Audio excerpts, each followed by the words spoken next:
One morning, Little Ant found a big red strawberry. He felt so happy. "I will take it home," he said.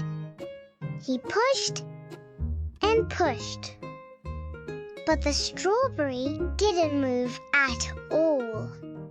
Little Ant got tired and sighed. Then he had an idea. "I can't do it alone, but we can do it together."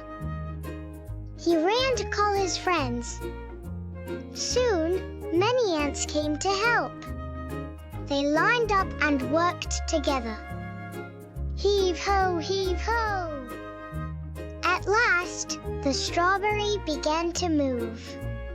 Together, they carried it home. Little Ant smiled. Together, they were strong. Like and follow.